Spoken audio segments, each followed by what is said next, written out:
You're back with another one. This time we got top 10 most powerful Spider-Man villains 2021 from Top 10 Nerd. I found this channel when I was sick, and I was like, I love Spider-Man. I love nerd things, so I gotta react to it. So let's get into it. With Nick Spencer's run on Spider-Man drawing to a close, it's been real neat to look back on the wild ride that we've been on, especially just in like the last 20 issues. I was gonna say, what's with that quality? Why was it so blurry? I guess it's just an old. I really don't know why this is so blurry. I thought it was my connection for a second. Last 20 issues. And then this came on. I was like, "Whoa, okay, what?" Because I'm uploading the video right now. Recently been key players in the series thus far. Welcome back, Nerd Squad. Today we'll be taking stock. I don't know where they got that picture from. Spidey villains to pop up in the last few years, who have dominated in some way in the comics or on screen, as we count down the top 10 most powerful Spider-Man villains 2021 edition. Let's get into it. Does Dr. Doom count as a Spider-Man villain? White Rabbit is Lorena Dodson. Like, I know he's a Fantastic Four villain, seem like kind of a joke villain. We've seen some pretty dark storylines featuring her in the past few years. White Rabbit is out currently to prove that she's one of the baddest bads around and earn acclaim and recognition for her misdeeds. In the Absolute Carnage one-shot symbiote Spider-Man, we get to see White Rabbit featured in a much darker tale when she runs into a judge who at one point came into contact with the Venom symbiote. She looks like the female Joker right there. And in order to get back at him for what she believes was an unfair trial, she comes after him and his son, confronting them with a gun. It turns out the weapon is a joke gun, which shoots out a little flag that says bang. But the shock of the whole event triggers a heart attack in the judge's son, Dan, who dies as a result. How old is the judge's son? White Rabbit is arrested, okay, I was about to say. Trial, being busted out by a large mech-like rabbit. She torments the judge as she leaves, who attempts to break into the courtroom to kill her, but accidentally shoots an innocent court stenographer instead. Lorena might have shown remorse here, but the fact that she messed with this man's life so intensely and then later was absolved of guilt by him killing an innocent man shows just how twisted and cold she can really be. They really wanted to make their own Joker. That sounds like a Joker thing. So there's also that. She even looked like the Joker. With, you know, if he decided to have bunny ears and was a female. Sin Eater has definitely been an up-and-comer in the Spider-Man comics lately. He was in league with newish villain Kindred and was but I also never heard of her before, so. Sin out in the world. Kindred was actually the one to bring Sin Eater back to life after he died previously in the comics, being a villain who actually goes all the way back to the 80s in terms of his first appearance. First appearing in Peter Parker The Spectacular Spider-Man issue 107. After being resurrected by Kindred, Sin Eater, aka Stanley Carter, could absorb the powers of the villains whose sins he cleansed, making him immensely powerful. However, despite being crazy capable in terms of what he could do and his power set, Carter was defeated with logic when he was made to question his own actions and his philosophies, learning that he himself had been manipulated. As a result, he took himself out of the picture, taking his own life. Still, Sin Eater has died and returned before, and it could very well happen again in the future. Which honestly, I feel like I'd like, because I feel like Sin Eater, he was really cool. Now he's gone. Sad. And friends, before we move on to this next spot, if you are loving the Spider-Man comics as much as we are loving the Spider-Man comics, and you're also here for it, number 8. The Spider-Man comics are so vast that, like, bruh, I don't know. I ain't no Sin Eater. I ain't no White Rabbit. Like, bruh, comics are so vast. It's like, it's a whole nother world you just gotta dive into to be able to, like, know all this. Scorpion not only has made an appearance on the big screen, but is currently running with the Savage Six in the comics. Scorpion is Matt Gargan, a villain who in recent years had been painted as pretty terrifying. Remember during Dark Reign when he was Norman Osborn's Spider-Man, running around wearing the Venom symbiote and eating people? Yeah, that was the thing that happened. Matt Gargan has proven multiple times how intimidating and strong he can be. And crazy. And he still remains someone to be feared even as he returns to his more classic look, power set, and mantle. Number 7, Mr. Negative. Mr. Negative is back, baby! Initially, I can't wait for Far From Home. Oh my god. Sin Eater as his Martin Lee persona wanted to be fully free of No, Mr. Negative. No Home? Whatever it was called? What is it called?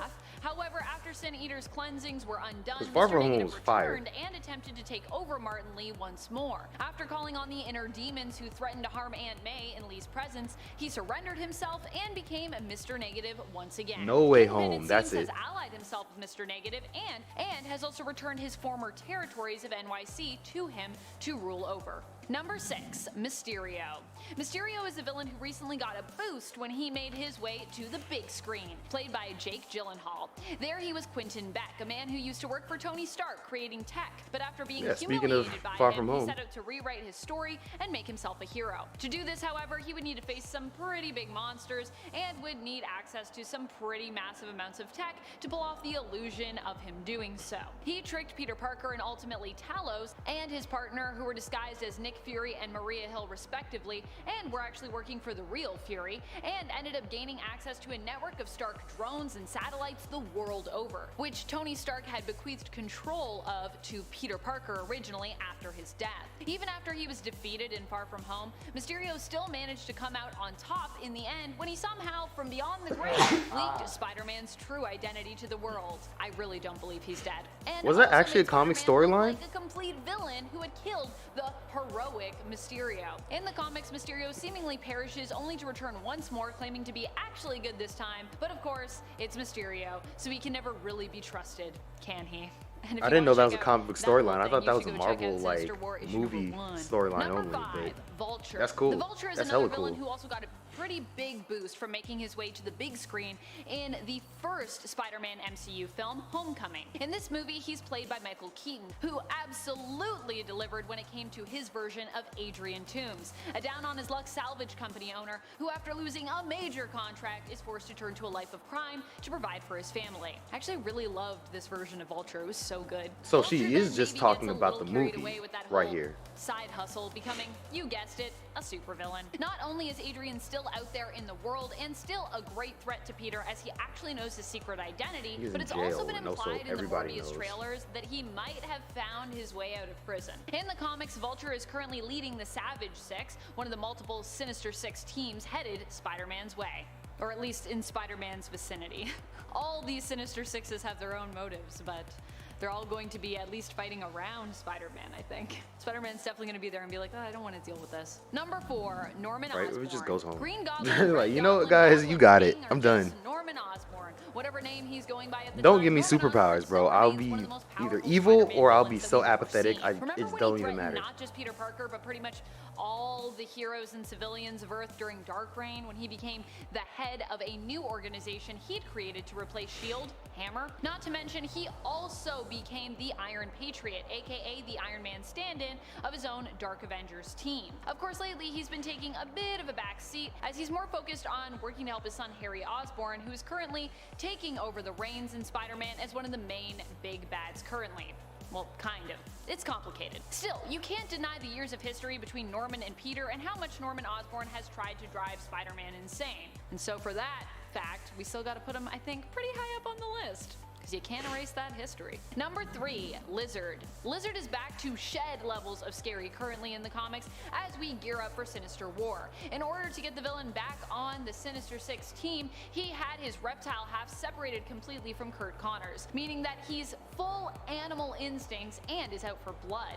Definitely a deadly loose cannon you want to keep your eyes on, especially considering in the past, it's usually been Doc Connors' presence within that beast that has allowed Spider-Man to defeat the villain, usually finding a way to appeal to his humanity. But with his humanity stripped away, Lizard is being set up to become more deadly than ever. And I am here for it. It's Lizard's turn, baby.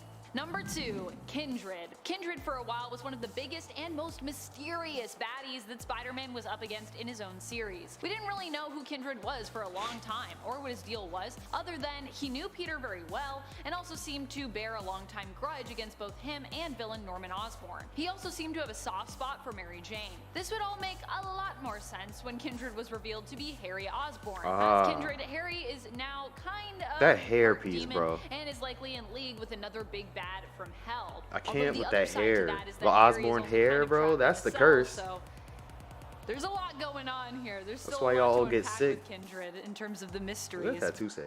There's a lot going on here. There's still a lot to unpack. What is that? Through thick and thin. Oh, okay. Kindred in terms of the mysteries. Kindred has centipedes I'm a that he tattoo can guy. use I, to I like control tattoos. others My and fault for. influence them. He can also manipulate people's dreams, teleport, appears to be invulnerable, and can resurrect the dead. All in all, he's a pretty That's the spot intimidating where I got villain, mine. with or without the mystery that once One of mine. surrounded him Two. and still kind of does surround him. Number 1, Mephisto. Mephisto has proven to be another key player, not just in Peter Parker's life as his antagonist, but also just in the Spider-Verse in general. He's also gotten involved in messing with the lives of Miles Morales, Spider-Gwen, aka Ghost Spider as we know her now, and even Superior Spider-Man, aka Doc Ock. Mephisto, it seems, is going to be coming back with even more surprises for Peter. In Sinister War, we know that Spider-Man will be going up not just against Kindred, but also multiple versions of the Sinister Six, each with their own motives. Perhaps he'll be wresting his marriage from the villain, as that seems to be where we've been headed for a while with this build-up. I didn't know Mephisto was a Spider-Man villain. So I thought Mephisto was more just a Marvel villain in general. Who are some of your favorite Spider-Man villains? Which recent villains to appear? You know, like then Doctor Doom could have been on this list. Cause I mean, like every villain has fought Spider-Man at some point, but like say they're a villain, a Spider-Man villain, it's kind of a reach. Be honest. Ooh.